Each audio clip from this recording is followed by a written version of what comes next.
So our first speaker today is Paula Evans, and Paula is head of pensions and benefits for Fujitsu in the UK and Ireland, large, very busy IT provider.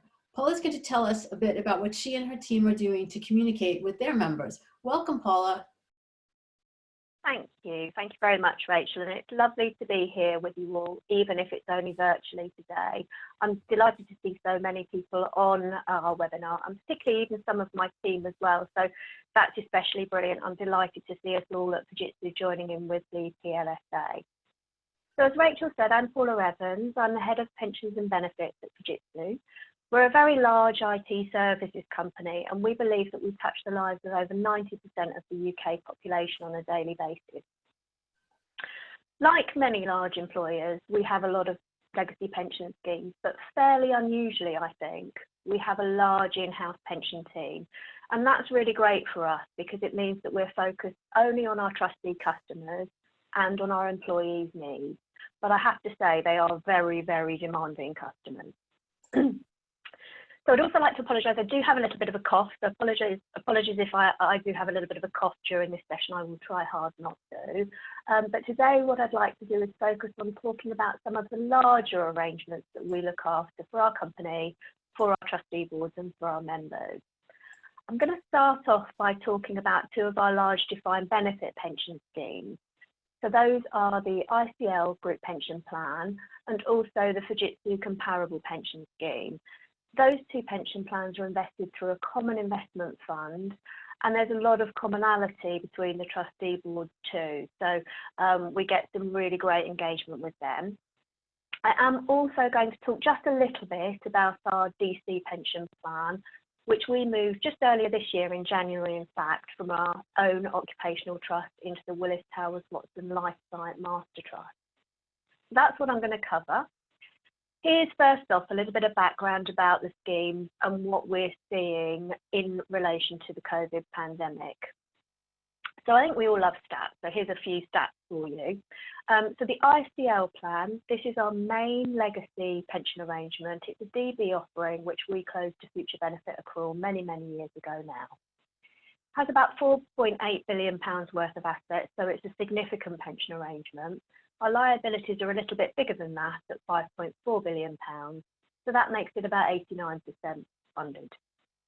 It's closed to future benefit accrual, so that means there's no active members in the plan, but it's still a big arrangement. We have around 7,600 deferred pensioner members and around 8,200 pensioner members. There are 1,200 or so dependents, so that's about 17,000 members in total. Our Fujitsu comparable scheme is still open to future benefit accrual, but that's for a very, very limited group of employees. The reason for that is that this is the pension plan that we used many years ago as a broadly comparable scheme for government contracts, which we've taken on over the years. And as I'm sure most of you will know, that following on from the introduction of new fair deals, former civil servants are now put into the civil service pension scheme. So in practice, there are no new joiners into this arrangement. It's a big plan too.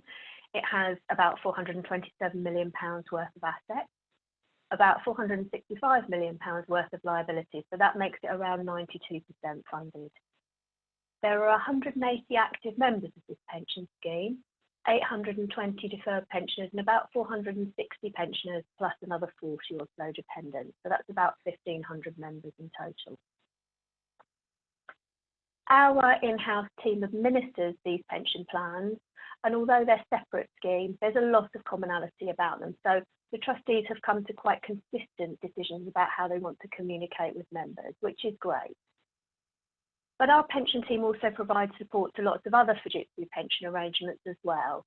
We put a governance wrapper around those, even if they're externally administered. And we tend to be the first point of contact for any employee members, and often for any deferred or pensioner members too, for all of our arrangements. So those are the stats. Next thing I'm going to talk to you about is how we're responding to the pandemic and what we're seeing and hearing from our members. Well, first of all, we implemented social distancing early, and our team has been working from home since Friday the 13th of March. It was a bit of a scary day to start that for anyone who's at all superstitious. It was certainly an anxiety-making moment, but it worked fine, and actually the team are adapting well to the different working arrangements. We realised very early on that receiving post was going to be a challenge. The post goes to the office, right, and we're not in the office. So we've put in place very, very quickly, and I'm very proud of our admin and systems teams for doing this. We put quickly in place a process that allows our members to securely upload correspondence and certificates, copies of certificates, directly onto our own pension administration system. That automatically then triggers a notification to the administration team so that they can see and respond to the collateral that people have shared. We've also put video calls in with members where necessary, so that as well as receiving electronic copies of their correspondence, we can use Skype or any other video facility that members are more comfortable with to make sure that we can do the best job we possibly can in getting comfortable that everybody is who they say they are. That means that they can show us their certificates as well as having uploaded them. They can show us bank statements, and that's a really, really helpful extra step for us in enabling us to feel comfortable or more comfortable with evidencing people's identity. We did this because the last thing we wanted was our members going out and putting themselves at risk by going to the post office. And of course, we also didn't want our own team to be at risk. We didn't want them going into the office in order to open the post. And we certainly didn't want any of our team members needing to engage with post offices in order to return certificates. We have explained to our members, though, that we're still going to need to see the originals eventually, and we'll reconnect with them as and when the restrictions have eased. We do, of course, realise for some of our members that might be quite a long time. We've put this approach in place because it means that we can continue to put pensions payment, and that's the main job for any pensions team. And that means we're able to make sure that our members have the money they need and that they've saved for throughout their working lives. So that's our ongoing admin processes. We are, I'm sad to say, starting to see an increase in deaths among our employer and pensioner community in particular. We are also seeing Covid-19 as showing up fairly regularly as the cause of death on certificates. So it's real. I think we all are well aware from seeing the news that this is happening to people. It's certainly happening to our members, and I'm sure it's happening to your members too. Teams starting to see an increase in retirement requests. And where those are coming in, members are asking us to turn them around very quickly and to put their pensions into payment really promptly. I think probably what's happening there is people are thinking that, you know, they want to get this done and dusted, then that's one less thing for them to be wondering or worrying about how they would go about it. However, we've not seen any material change in transfer value requests. Our run rate for transfer value payments out of the plans is between £2 and £3 million a month. That's a substantial payment out on a monthly basis for us. We do have some members that run quotes every month through our self-service website, and I don't doubt at all that they're carrying on doing that. So we have put up a note there explaining that market conditions do mean that transfer values have reduced a little bit because of the changes in the market. I have to say that personally, I think transfers will start to reduce going forward, and I think there's probably a couple of reasons for that. I think maybe people will feel less comfortable with the DC market volatility that they might be seeing in other pension arrangements, or they might just be struggling to find their IFAs. I guess we'll see how that actually plays out over time. And then in terms of comms to members, again, we were quite on the front foot with this. We sent a communication out to all of our members towards the end of March. The purpose of it was to reassure members that the trustees believe that the fund is really well positioned to cope with the market volatility that we've seen. We're in a good position because Fujitsu made a really significant £800 million investment, in fact, into our pension plan several years ago. That was to enable our pension plan assets to be significantly de-risked, and that's really, really helped us. The communication also reassured members that we've got a robust cash flow position and that we are absolutely able to continue to meet their future benefit payments. That includes payment of pensions. It also includes the payment of transfer out for anyone that wants to go ahead and do that. And the trustee boards have tested that really, really hard with their advisors. So we're very confident in that position. Although these plans are DB, of course, we do have members who have additional voluntary contributions saved up alongside their DB pension benefit. So we sent an additional note to them too, and that highlights the impact on DC savings. So people may well have seen some drops in their investments, but it reminds them that pensions are a long-term investment and also helps them to understand where they can find out more information. Of course, we also told them not to panic, not to rush into any decisions, and very importantly, I think, to be extra vigilant against scams, because there's a lot of really lovely people out there in the world, but unfortunately there are a few that aren't quite so nice too. The transfer values I've mentioned already. We have decided, or our trustee boards have decided, to continue to allow transfer value requests to be processed. We are keeping a really close eye on that with them though, and in particular we're looking at the size of the cash flow payments. Our team remind all members to be super careful about scams, and we do take care to make sure we reference the pensions regulator's helpful guidance here too.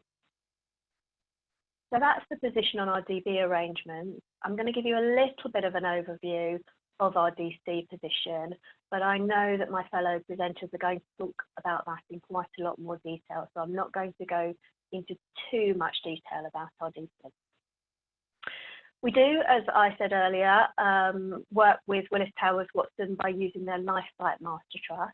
It's the current pension offering for Fujitsu employees, and we transferred everyone across from our old occupational DC scheme to the Lifesight Master Trust in January. So 6,100 or so of our employees are members of the Master Trust, and about 10,500 of our former employees, our deferred pension members, are also in the Lifesight Master Trust. Our assets in there are around £730 million, so we have a significant investment there. As you'd expect, the Lifesight Trustee Board govern the arrangement, and they have put their own very helpful note on the Lifesight website, which covers their position on COVID-19.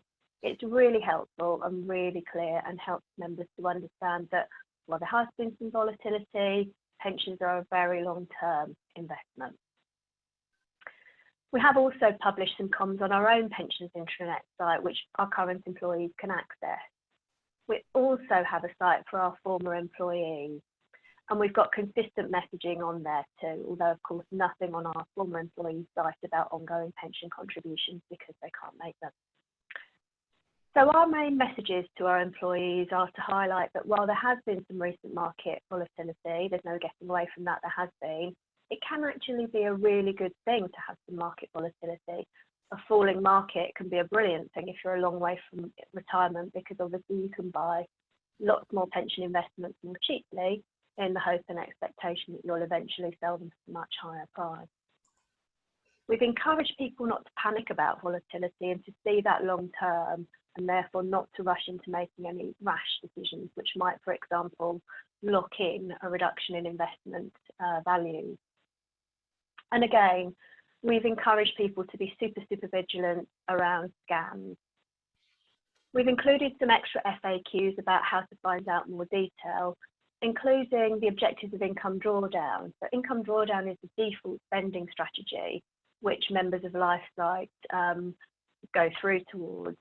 And one of the things we've had come up from members there is to help them understand that actually income drawdown is probably a 40-year or so investment horizon for most members. So of course you will still have your money invested throughout the long term too. We also cover off the other retirement options that people can take, for the effect on annuities, which obviously will also be affected by changes in markets. We also talk to them about how they could, if they really wanted to, although we hope that they won't, cash out their pensions, and we cover the tax implications of all of those options.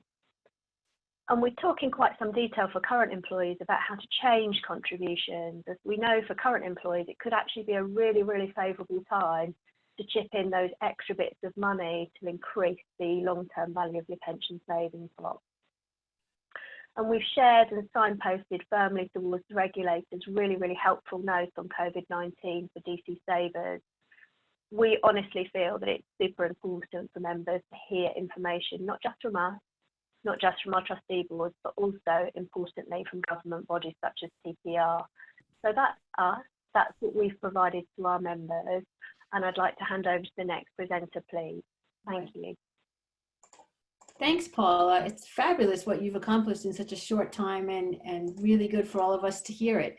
Our next speaker is Mark Rowlands, Director of Customer Engagement at Nest. Nest, of course, is the master trust set up by the government, and it has the largest number of members in any scheme in the UK. Mark, how does communication look when you have 9 million members? Really glad you could join us, and I know you also have some slides to show us. So thanks very much. Yeah, hi, hello everyone. So I've got a couple of things I want to cover. So in particular, I'm going to talk about our approach to communication. The second thing I'm going to cover is talk a little bit about the research we've been doing in terms of what members are saying to us that they want to cover. So I'm just going to give a quick overview of Nest to remind people of our demographics, because we are an unusual arrangement. So we have 9 million members approximately. We have 800,000 contributing employers or employers that have used us at some stage. The average age of members is about 40, as you can see, and you can see the breakdowns by age bracket, length of tenure, and earnings. So typically younger, typically lower earnings is our basis. So when we think about Nest and the communications, we have to think about that specifically. In terms of what the scheme data is telling us and what we've actually been doing over the last month, March was very much a business as usual month. We still had about 2,000 employers join the scheme. We still had about 60,000 new employees join the scheme, which is our sort of typical run rate. We started to see in February the opt-out rate creep a little bit higher, but not materially so. The March opt-out window is still open, so we don't have final data on that yet. We don't think it's moved materially from that. We did start to see in the very early days of the crisis a little bit of activity around switching. To put this in context, 98% of our membership are in the default funds. So about 1% have made a self-selection. But we started to see, as the markets went off in those early days back at the beginning of March, we started to see an increase in switches into the lower growth fund. So one of the things we did is we analysed that to actually understand, were they active investors who had previously made a choice, or were they default investors who were worried and making a conscious decision?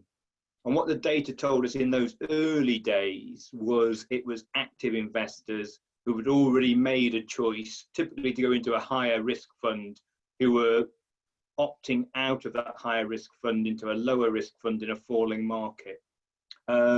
We continue to monitor that. Also worth pointing out that we haven't actually seen an increase in member logins to actually do anything. So we're not seeing any increase in people checking balances.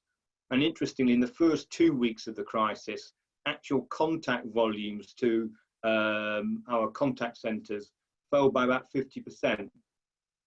So there was an immediate reaction that people didn't engage at all, probably because they were more focused on engaging with other assets, worried about their jobs.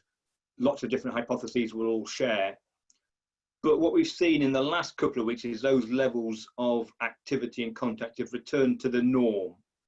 Haven't gone beyond the norm, but they're definitely in the range of the norm. Also worth pointing out, similar to what Paula was saying, we took the decision as an organisation before the government sort of inspired lockdown, and took the decision to move all Nest staff and our outsourced operation, both onshore and offshore, to home working. So we're actually offering the full service, full contact centre, hours of opening, 24/7 web connectivity. So there's been no deterioration in service to any of our customer groups.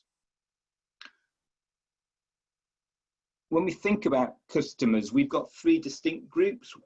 obviously we've got our 9 million members. That's the first group. We've got 800,000 employers, and we've got another group of probably about 25,000 professional advisors, and they range from pensions consultancy firms at one end to the payroll bureaus at the other. So we've had to think about very distinct messages to all of those three groups. And because we were working at pace, and because we were all working from home, we set up a dedicated communications committee, which included obviously the comms professionals within the business, but also operational people, compliance people, our social media team, our media team, so we could get all the right inputs and make very quick decisions to sign off new collateral and get it posted onto the website or wherever the channel we were using. So we've set that committee up, which I chair. We've also got a revised sign-off process to meet the needs of this time so we can act very quickly, and also a very good audit trail, so when we get through the other side of this, we can actually decide what bits of content we take off the site very easily. So we've done all that. In building the content, we've been informed by data and research where possible. We're in a fortunate position. We can do sort of real-time research with our members, and I'll talk about that a little bit in a moment. So we've created very specific communications. So when we first saw that increase in switching, we took the decision to, rather than send a sort of mass communication out, given it was a small universe, but we put some dedicated comms into the switching pages to really make sure they were making a well-informed, conscious decision. That was a mixture of written comms, web content, and video, as an example. We've been creating and growing a set of FAQs, very much tailored to the questions customers have been asking us around through the contact centre, but also thinking very hard around what our employers and connectors need to know. Because if you think about the TPR were issuing new regulations, the government announced the furlough rules, but no one actually understood what that actually meant. We were in conversations with lots of organisations, DWP, TPR, and there was just a requirement to get the detail, and that took a few days to come through. So we've been dripping that into our professional audiences and employers to make them aware of what their duties are. Where necessary, we've repurposed existing comms. So of those 800,000 employers, they contact us often on a daily basis with payment schedules and contributions. So we've got a ready-made channel that we can put new messages in and link them back to dedicated pages on the website to give them information around the latest information on furloughed employees, and then referring them on to TPR. So we've chosen the mix of channels. We've also used some offline channels through an account management function that we have with some of the larger employers and connectors. So we've been more proactive with that professional audience and more reactive by putting lots of content on the website and into the contact centre for those members who have been motivated to contact us. So we've thought about the mix quite hard. So we are trying to make sure we continue to meet people's needs.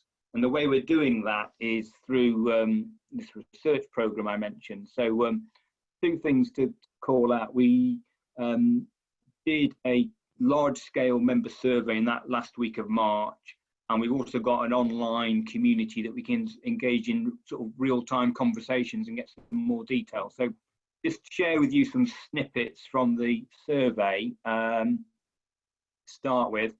So the first thing you can see here is 60% believe there will be a significant impact on their finances because of COVID. Roughly 30% are thinking that's long-term, 30% are thinking that's short-term. 25% roughly are thinking it won't have much effect, and some don't know, obviously. So that's the sort of base from about 1,400 responses. This breaks down quite evenly across. So the bit at the top of this slide, life stage, that is Fresco language. Fresco is a segmentation tool we use. So if you're not familiar with Fresco, I'll paraphrase this, and apologies for any fresco experts out there because you'll turn on this, but self-identity and choice are probably typically younger workers in their early stages of their career. Balancing responsibilities are typically those with multiple calls on their assets, often working families. Racing the clock are probably people in the sort of stereotypical way are probably into their mid-50s who are now starting to really think about it, and acceptance and preparation is that final stage in terms of starting to get ready. So those are the basic life stages. Then across the bottom, you can see it doesn't really matter in terms of the worry level by age or gender, status. Children doesn't make a bit of difference. The one that makes some difference, and this is pretty intuitively accurate, I guess, is income levels and the level of financial stress that certain customer groups are going to be under. So there we're seeing a distinct difference in the level of worry that is coming through from COVID.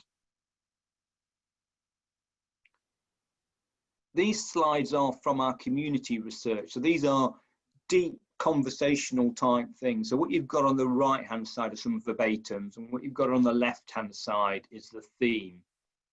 So this first theme I think is really important for us to understand, in that comms needs to be very timely and very relevant, and not to over communicate, because there's lots of organizations communicating. We'll all understand this as individual customers. Our inboxes are full of messages from the CEO of lots of organizations that we never knew we had a relationship with. But so the communication has to be timely, and it has to be informative, and not to go outside of our vires in terms of giving them information that they could get from lots of other sources. That'd be the first key theme we've picked out from our research, which is informing how we talk to folk.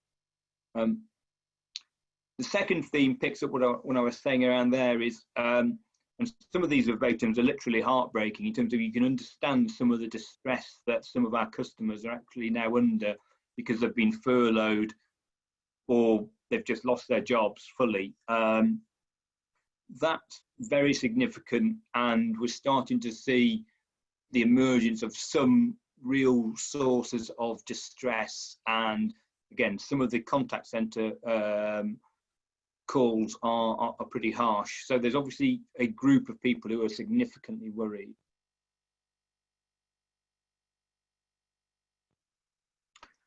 That was the last slide I had. I've gone through that reasonably quickly because I was conscious it would be probably more valuable to actually try and start a debate with the fellow panelists and the rest of you through the Q&A. So hopefully that's been useful, and look forward to taking some questions later.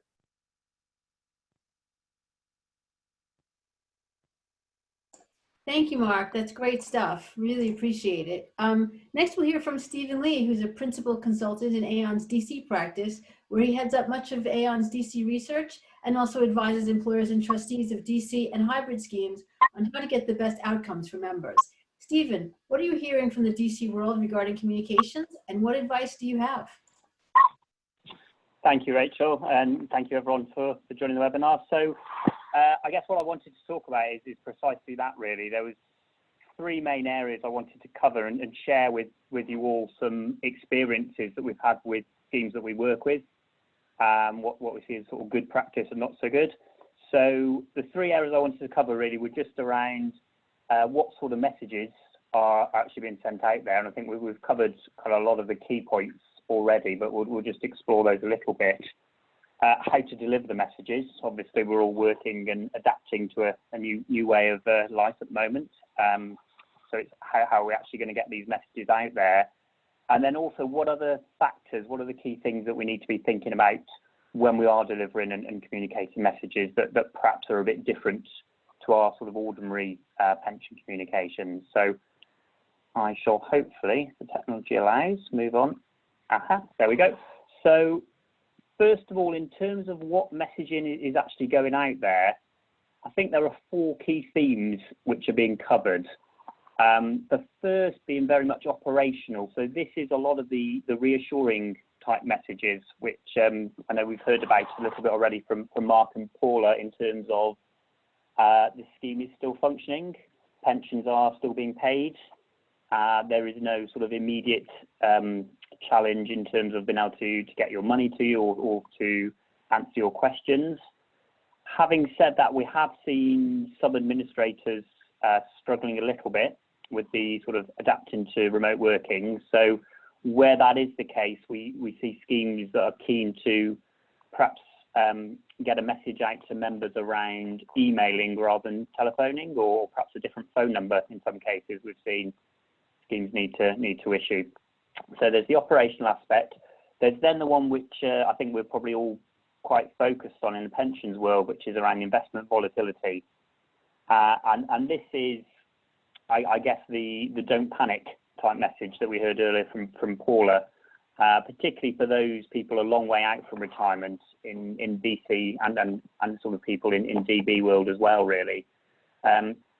So I think the message in there is to remind people that pensions are a long-term investment, and in particular where people are in a default strategy, whether that's a lifestyle or a target date type strategy, they are specifically designed for this sort of situation. So the idea being that you can afford more volatility in the early years, and then as you approach retirement, your investments will automatically be switched for you, so they'll be less impacted by big market events and big market movements as you approach retirement. And so it's just getting that reassurance out there, and again trying to help members avoid making bad decisions. The instinct to switch all your money out of the stock market when you see it falling, is precisely the opposite to a decision that would give you a good outcome. The third point is around the pension scams, and as the regulator says, in times like this, people are short of money. They are looking for ways to help out, whether that's by accessing a pension fund. So there's been a lot of messaging we're seeing around just reminding people of the basics. Things like if you're aged under 55 and someone tells you can get money from your pension, it's probably not going to be a good idea. You're probably going to lose out some or all of your pension fund, that kind of thing. And then the final one I've got here is perhaps a bit more specific to depending on the circumstances of the employer, and this is whether there's any impact on contributions. So if an employer is needing to furlough staff or any other changes, there potentially could be an impact on contributions.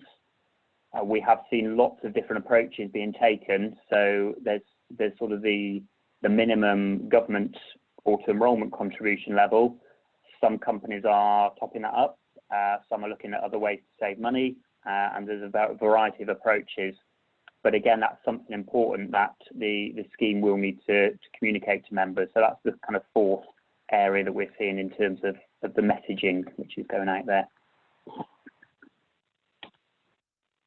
So how are people getting these messages out? Well, there's kind of a split really between the proactive and the reactive approach, and I think that might well depend on what the message actually is. So what I mean by this is had a sort of a large DC client recently, and we were debating this point around the investment volatility message, and the fact that the trustees were very keen to send something out to all members, deferred and active, to kind of explain around what's happened in markets, to let people know that perhaps it's not going to be a good idea to make big changes, or to think very carefully and remember the long-term nature of pensions.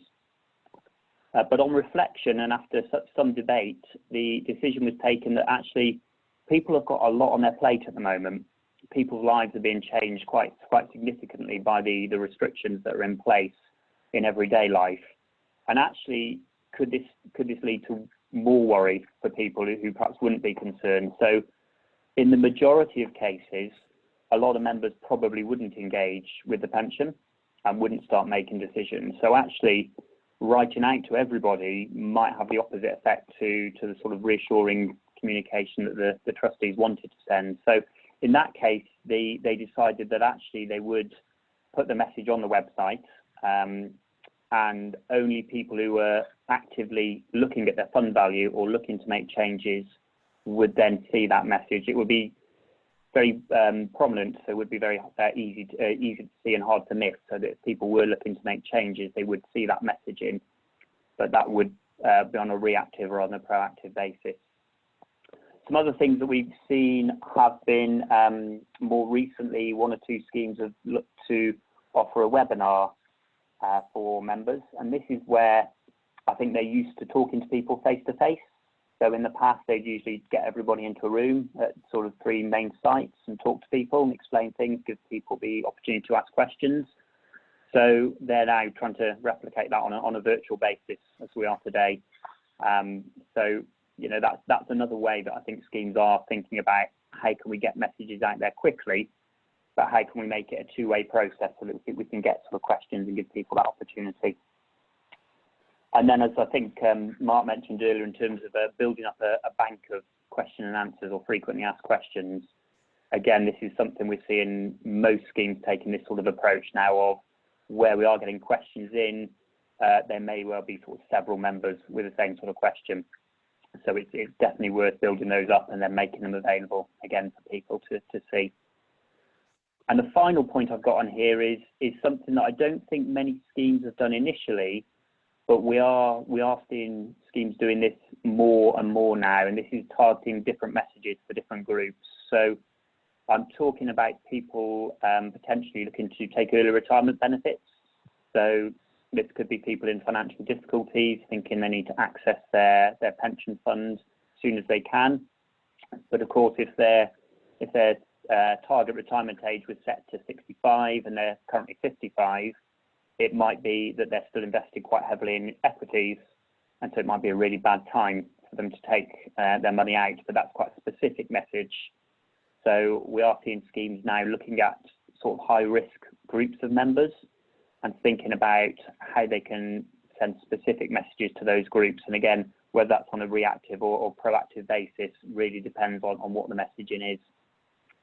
I should say on that point that I think where there is a change that's impacting people, so particularly I'm thinking around the contribution rates, if people are being furloughed, obviously that sort of messaging does need to be reactive. People do need to be told, proactive. People do need to be told about that. We can't expect them to come looking for that sort of information. That is something that people need to hear about.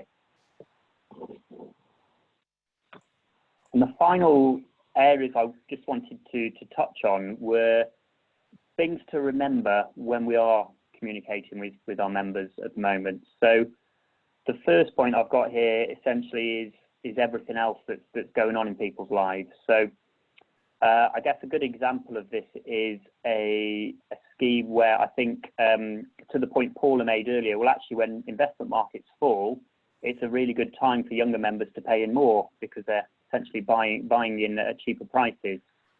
But that's not necessarily a message that we can go out to tell everybody about, because if you think about the people in financial hardship, people struggling, people perhaps worried about other things, if they received a pension scheme communication saying it's a great time to pay more money into your pension because the markets are low, really need to think about how that might land.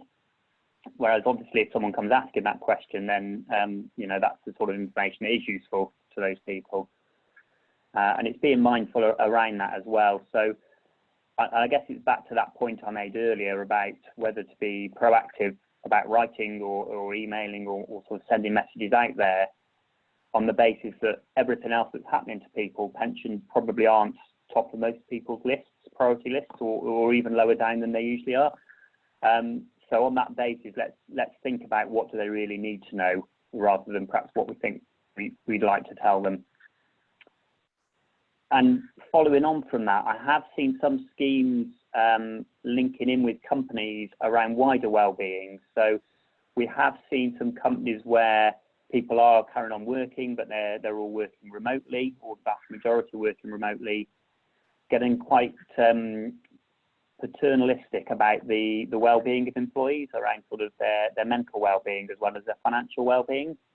And so they're sort of putting out communications around that and what sort of things people can do to help them sort of get through and adjust and deal with the current situation.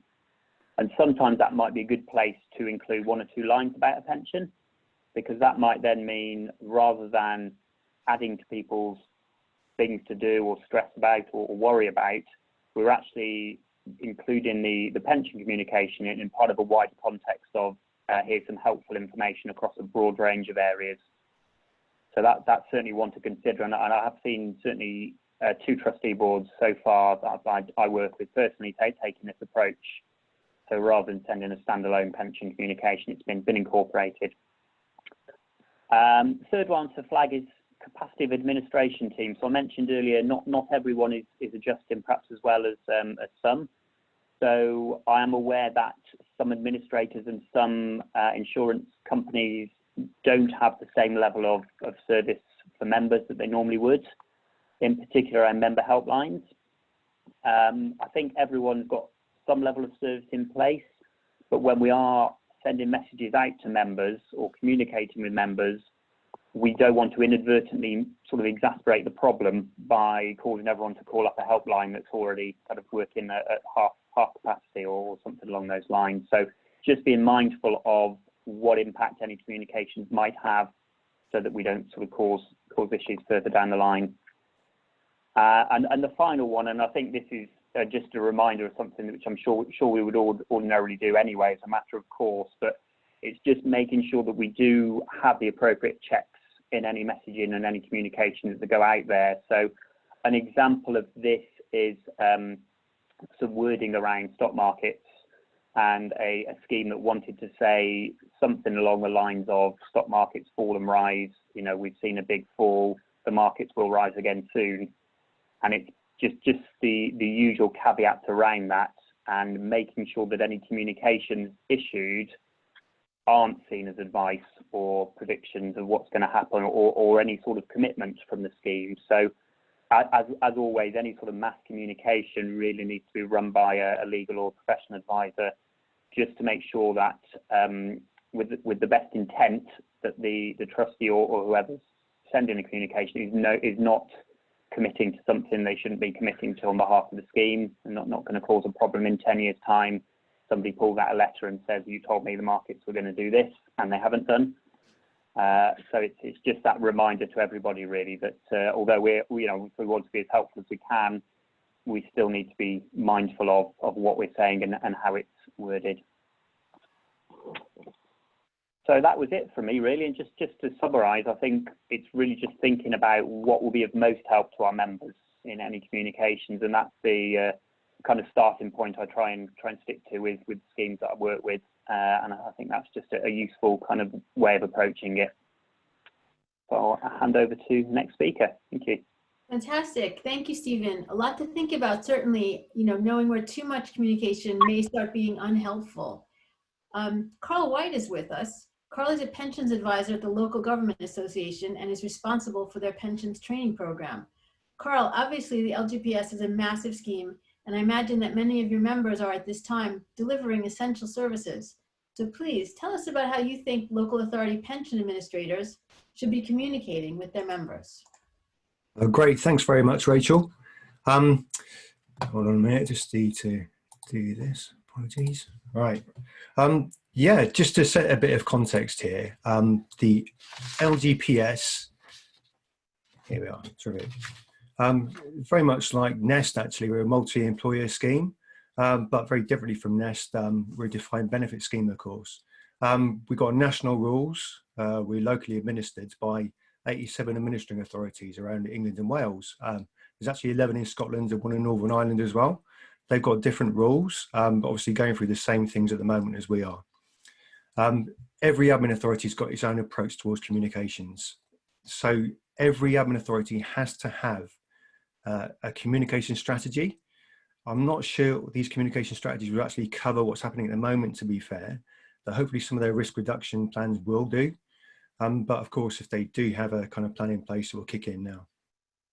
So just to give you an idea of the scale, I thought 14,800 was a lot, then I heard 800,000, that kind of put it in context, but those 14,800 employers have quite a lot to do in terms of administration of the scheme. So when I'm going to talk about communications here, it's not just communicating with members, it's communicating with employers, because if the employers get it right, the pension is correctly calculated, being a defined benefit scheme. Everything's based on pay. So of those 14,800 employers, there's employers from the public sector, private sector as well. They've all kind of facing their own challenges at the moment, and what they decide to do with their workforce could obviously impact. So some can furlough. Public sector employees aren't expected to do any furloughing of their staff. But we'll wait and see if that actually does happen, because they're not kind of legally they don't necessarily not have to do it, so they can do it if they wish. We've got a huge number in our members as well, so 5.9 million members at last count. Different needs for each set of members, of course. Active members are probably the biggest group we need to communicate at this point in time. We've got obviously 1.7 million pensions in payment as well. And I should say, actually, when we talk about these numbers here, these actually are memberships, so each distinct job rather than each distinct person. Deferred members aren't so much of an issue now, hopefully. But I think the same message has to go out to some of them in any case, of course. So just to look at the kind of issues that members have got at the moment, of course, the big one I think we've covered today as well, is my pension safe? So for defined contribution schemes, of course, the answer is, well, it depends when you're going to take it, of course, and have you made an investment strategy that's going to kind of work for you in these circumstances. For a defined benefit scheme like us, the answer is yes. So your pension is safe. It's guaranteed. So that message needs to be kind of sent out clearly. We're hoping that most of our members understand what kind of pension they've got, though that isn't always the case, of course. I mean, these messages you hear through the media that pensions pots have kind of dropped by huge amounts does kind of impact on people, and they are interested in, they want to know if their pension is kind of okay. So it is guaranteed that even if the employer goes bust, the pension will still be paid because we're a statutory scheme. That said, of course, if your employer goes bust, probably your pension is the least of your worries. You'll probably just be able to get paid next week. Now, some of these issues I wanted to speak about as well. Will I still be paid my pension? Unequivocal, yes. We've actually done a resilience survey across the LGPS. And we really some really positive responses. We've got 100% of our funds are at least somewhat confident of paying pensioners. Administering authorities are responsible for the whole kind of thing, from actually recording members' benefits, calculating them, and putting them into payment as well. So thankfully that's in place. Of course, couldn't necessarily come at a worse time because April is pensions increase month. So this is when we usually apply our pensions increase. But we're pretty confident that's going to be okay, fingers crossed, of course. Of course, 87 administering authorities all doing their own thing to an extent, following the same rules, of course. So that kind of leads on to service provision. Now, the number one priority, as we mentioned earlier, is paying pensioners. That's absolutely number one. Other priorities you might expect administering authorities to follow are deaths in service or deaths full stop, and of course pensions, retirements. So you'd hope those would continue in the same way, but this is where this feeds into the communications with employers. Administering authorities are responsible for information from employers to make the correct calculations for their members. So it is a communication job with employers, not just members, so they understand the priorities of the administering authority. Another issue we've come across potentially is fraud to do with transfers. Now, again, this is another question about, is my pension safe? If people don't feel their pension safe, they may be thinking, they may be kind of open to be preyed on by somebody coming along and saying, you know what, your scheme's not safe, your employer could go bust. Why don't you transfer it over to this lovely safe overseas pension scheme that I've got in place here? Of course, often, very, very often not the right thing to do, certainly from DB to DC. So those are some of the kind of general issues that need to be dealt with at the moment. Now, the specific issues are those that don't affect all staff. So you don't necessarily want to kind of do a blanket communication to kind of say to everybody, this is the effect of furlough, because a vast majority of people in our pension scheme, and is the LGPS, aren't going to be affected. Well, they shouldn't be. We've got about 65% of our membership within local authorities, public service employers, though there is a large proportion of employers that are private sector. So what is the effect of furlough? Members need to know this. Will it affect my pension? The short answer is yes, it will. It's going to reduce your build-up of pension. Of course, employers need to understand how they can implement this as well. So we'll go on to that in a second. All different types of leave that have come up, emergency volunteering leave. Of course, secondment to the NHS is quite possible. And the government have called up 3,000 reserve forces, so reserve forces service leave. We know how to deal with reserve forces leave within our rules, but our employers probably don't come across this very often. This could be a bit of an issue because, of course, if you see something like a maternity, you'll probably see that much more often through the payroll. Reserve forces service leave is a completely different kettle of fish, of course, but it's dealt with a relatively similar way. Emergency volunteering leave, of course, is a new thing. The government basically stated there shouldn't be any detriment to pensions, so we've had to deal with that. On top of that, people may be asked to return to work after retirement. Now, some administering authorities had in place some policies to do with abatement, so your pension is stopped if you come back to work. Of course, these need to be relaxed. Shouldn't be any bar to people coming back. So there always had to be communication to all administering authorities about this as well. Just to kind of tie that up, of course, the government have to act really quickly in respect to putting some of these things in place. So the LGA technical team have done a really great job of kind of looking at the impacts of these like furlough and emergency volunteering leave and how we can actually deal with it within the rules of our own scheme. What does it actually mean? How does it kind of integrate or kind of a... Now, another thing I think we mentioned in the last survey about people's financial worries. How can I save money is a big question, of course. People being furloughed or potentially having other people in the household being furloughed or maybe even made redundant at this point in time. They may need to be able to save money in the short term. Of course, one of the ways you can do that is by opting out of the scheme. If you do opt out of the scheme, of course, you do lose some very valuable life cover as well as you're not building up a pension benefit from that point onwards. There can be an alternative to this, though, in the LGPS. We do have a 50-50 section where you can pay half and get half. Now, historically, this hasn't been something that's been very widely taken up by any means. I think it's something like 0.1% of people. So it might just be an awareness issue here. So I think there could be a communication job here to kind of make sure people are aware that they do need to save money. There is an alternative to coming out completely. Now, the last point on this slide, AVCs, another issue for some members, hasn't been huge take up with public sector employers with AVCs, with the LGPS. Now, AVCs are a valuable benefit. They're a defined contribution, of course, so the same kind of issues are coming up. It depends on what you've chosen as your investment route. In the long term, of course, like we've been talking about, there shouldn't be a problem. These kind of drops in the market can be smoothed off potentially. But people coming to retirement, our scheme rules actually say you have to take your AVC when you come to retire. There is no alternative to that. So that might be something to think about for scheme members also. They need to be aware that, you know, to avoid dropping their AVC, they may need to kind of postpone retirement at the very least. So all of those issues around members, there are also issues around the employers as well. Maybe not so many, but some of the big issues we've got here, of course, employers may be struggling at this time. Some of their funding might have been kind of dried up.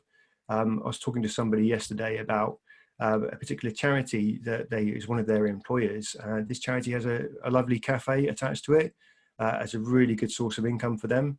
Unfortunately, of course, no one can go to a cafe at the moment, so that's completely dried up. So they're struggling now. I mean, a lot of employers are struggling. So is there any easement on paying over contributions? Well, no, there's not at this time. They are still the deadline's in place, the 22nd and 19th. Thankfully, payroll staff are key workers. I think everyone's quite happy to know that because they're still going to get paid. So it's a case of also service priorities. If you've got your payroll in place, hopefully they can provide the information that the scheme needs to run and continue. So I won't take too much time on this, but there are some service priorities that the administering authority need to speak to the employer about. So the similar ones I just spoke about, like pensions and deaths. because of course they may well be under resourced at this point in time. Some specifics as well, how to deal with furlough, etc. One of the key things about furlough is in the local government pension scheme, a lot of employer contribution rates are far, far higher than the 3% auto-enrollment minima. So you're kind of in a situation where someone might be thinking, well, I'm going to save a ton of money by furloughing my staff, but they'll still end up with a 20% contribution rate because they can came back 3% over £520. Of course, all of these types of leave need to be dealt with by the employer correctly, because it's all very well saying to the member that's not going to have an effect on your pension, but you can't be assured of that unless, of course, the employer understands what they're doing. So there's a big communication job to do there as well. Right, so just to talk about some of the things that we've actually been doing in terms of communication. Lots of administering authorities have got COVID-19 statements on their fund website, and it's going to cover changes in working methods. I think we've kind of highlighted some of these today already.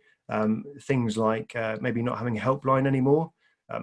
Local authorities, who often are actually administering authorities, are quite well set up to work from home because they've been trying to save costs for quite a long period of time. Accommodation costs being one of them, so people working from home to save on that. But what they don't necessarily have is telephony in place. So sometimes helplines go down. They're not as they're not as good.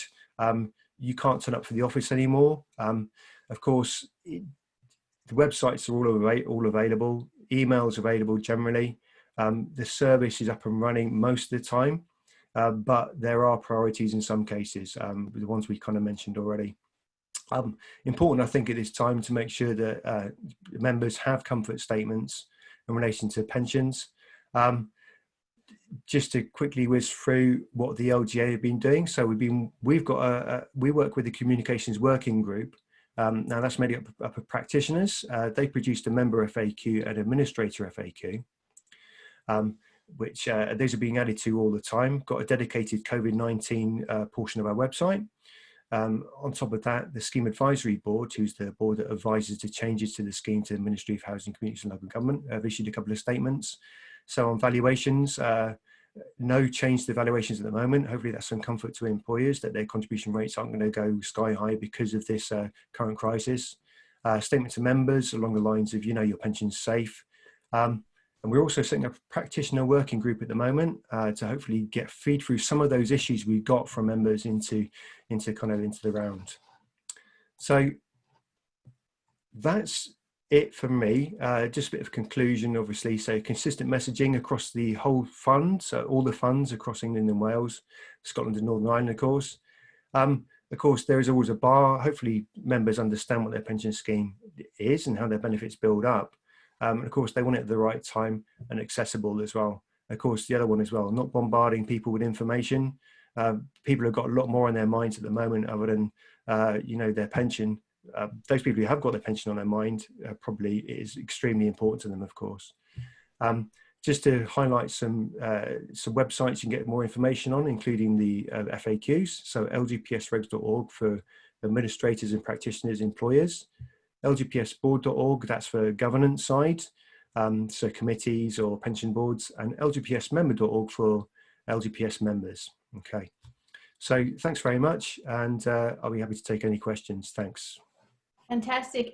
So sorry, everyone, we are overrunning a little bit, but the good news is the panelists have agreed to stick around very kindly. Our last speaker today from the Money and Pension Service is Carolyn Jones, who heads up MAP's pension policy strategy.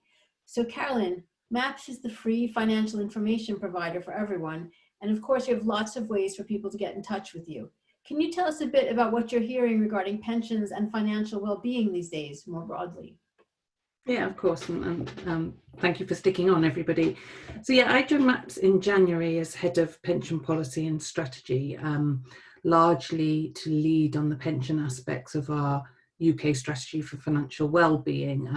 So it's been an interesting 3 months because we launched our strategy back in January and then hit by COVID, which obviously has detracted from the strategy a little bit, but makes a financial well-being strategy more important for the future. But we've been working hard to react and respond to consumers' needs across our money and pensions operations. So just for some background, I'm sure most of you are aware of it, MAPS was formed out of 3 legacy organisations. So PensionWise, which gives guidance on pension freedoms for people over 50 who are accessing their DC pensions or thinking about accessing their DC pensions.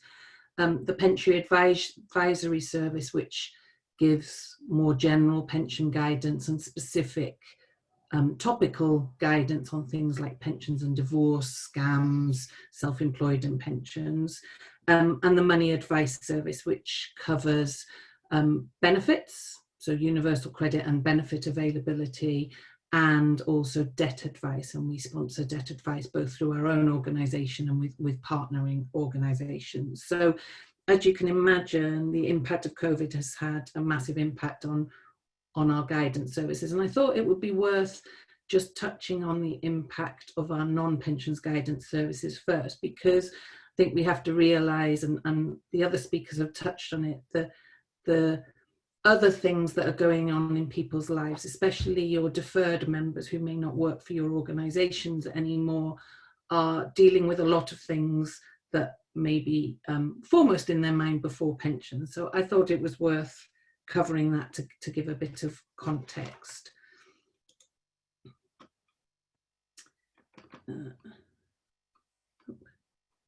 Sorry, very sensitive.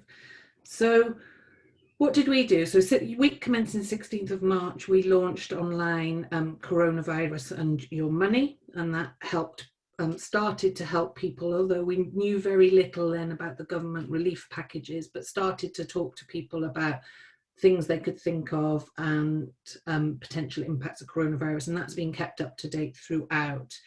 And directing people to third-party support, ourselves, our debt services, if they were already thinking they might struggle. Then week commencing 23rd of March, we launched a separate coronavirus about the entitlements that the government had launched, which again, we obviously kept up to date as the announcements came through, and we updated that daily. At that point in time, we created a Facebook group that a private group that people could join and as an additional channel to ask questions to us. And we've currently got 10,000 members on that Facebook group that are interacting with us and asking specific questions. So on the slide, it will show you what happened to our contact volumes for money guidance. So this excludes pensions, this is money guidance. And as you can see, as we went through the month of March, the week commencing 23rd of March, we peaked in volume, and it was significantly, on some days, almost double what we would expect volume-wise. That's in the context of MAPS is quite well set up in our call centres, both on the pension side and the money guidance, to work from home. So we started working from home on the 16th of March. So Monday the 16th of March, everyone became home working, and we had full services for that.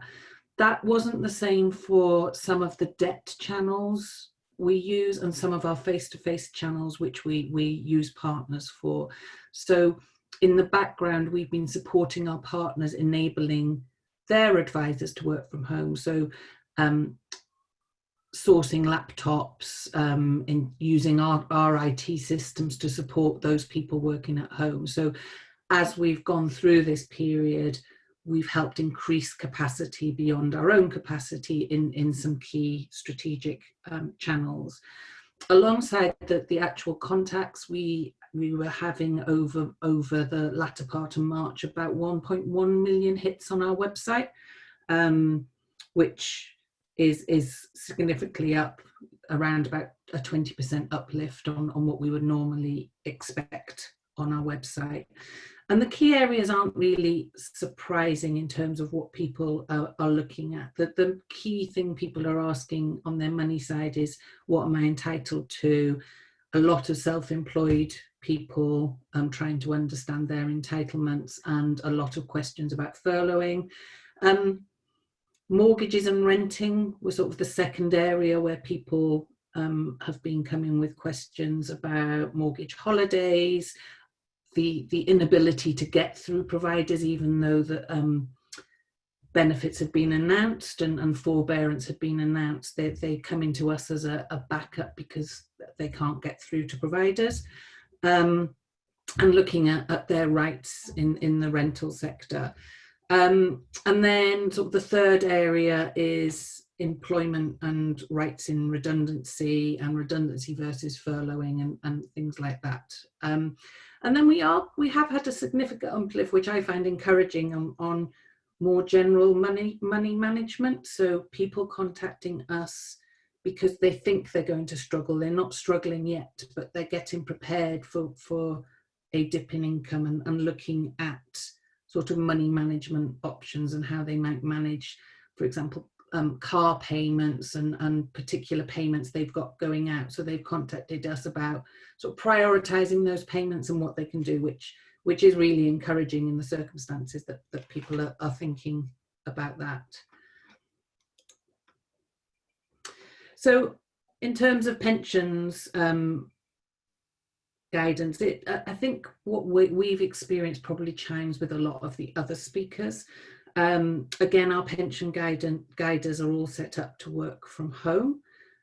So we actually saw an increase in capacity, and we've been supporting the money guidance services with that increase in capacity, because people who usually came into the office had some more hours to give them, and we've always worked flexi. So it was a great test of our work from home facilities.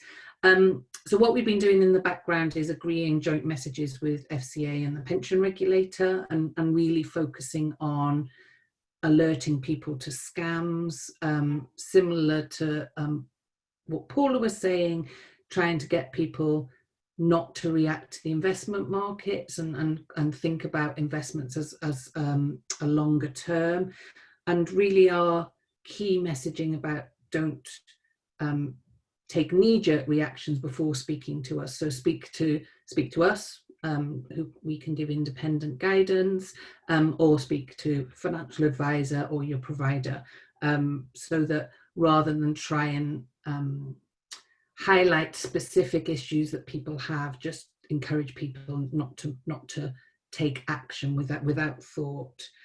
So what are our customers saying as they come through the guidance? So as you can see, unlike the money guidance, our volumes decreased during the month, and I think that chimes with what Mark said for Nest. Pensions isn't at the forefront of people's mind when they've got other worries. So we saw volumes reduce. We did see a slight change in the topics though. So we've had a significant uplift in people phoning us about investments, and we've had an uplift in people phoning us about taking benefits as a proportion of our calls. And then we've had some sort of new, very specific COVID related queries. So we've talked about some good examples of administration and communications here, but we have had people calling us who haven't been able to get through to their pension provider, or who are sort of getting frustrated about trying to action something with their pension provider and not being able to do it, whether that's because of wet signatures. We've had a lot of calls from bereaved people who are struggling to get death certificates and access death benefits, and worried about accessing death benefits if they can't get deaths registered and the death certificates. And we've had another group of questions really around employment. So people being notified that their employers are ceasing contributions, businesses at risk and redundancy, and then obviously what happens to pension contributions if people are furloughed, which again is a tricky one for us to answer, because all schemes and employers are doing something different with furloughing. So whilst we can tell them what the rules say, we do have to direct them back to the schemes to answer those questions. And then sort of a smaller group, but we are seeing a small group saying about, can they use their pension to pay off debts or to pay for essential expenses? And I think that's where MAPS comes to its own, because then we can help them look holistically and bring in our debt advisors and our money advisors that customer's situation, to look for alternatives to early pension access, and talk to them about the impact of accessing pension on their wider benefits. Out of interest, I thought I'd just show you what's happening in pension-wise and people taking pension-wise freedom. And we did pension-wise appointments, and as expected, our bookings volume has decreased over the month. We obviously have stopped our face-to-face pension-wise appointments, but we have transferred those, so we have capacity to do those by phone, but not everyone wants to change from a face-to-face appointment to a telephone appointment. What we don't know is, are those bookings going down because people are just not interested in accessing their pensions, or are they going down because people are accessing their pensions but not interested in having an intervention appointment? And that's something we'd like to explore going forward. And who's actually come and had an appointment over the month has gone down, but not significantly. So people who had already made an appointment are turning up for their appointments and attending those appointments. So I think that's a good message, that where people are accessing and have made an appointment, they are coming and having that conversation before they access. And I guess the last thing I wanted to cover was what we're doing now. And in MAPS, we've gotten a very immediate response about people at financial risk. So in our debt advice service and our money guidance service, it's a very real, immediate, and sometimes harrowing conversations that our guiders are having. In pensions, we think there's probably a more midterm view that things may start happening as we come out of lockdown, and we understand the economic impact. So we're doing a horizon scanning just with ourselves and with DWP and TPR and FCA around, okay, what does the economic climate mean as we come out of lockdown for the demand for pension services, and what people might do in pensions, and what does that mean we need to do proactively as a guidance organisation, but also to prepare our guiders for things that are coming out. So for example, redundancy, businesses failing, how do we get out to communities that might be impacted by business failure, looking at people who might not be able to afford contributions, and helping people understand future processes and what that might look at, and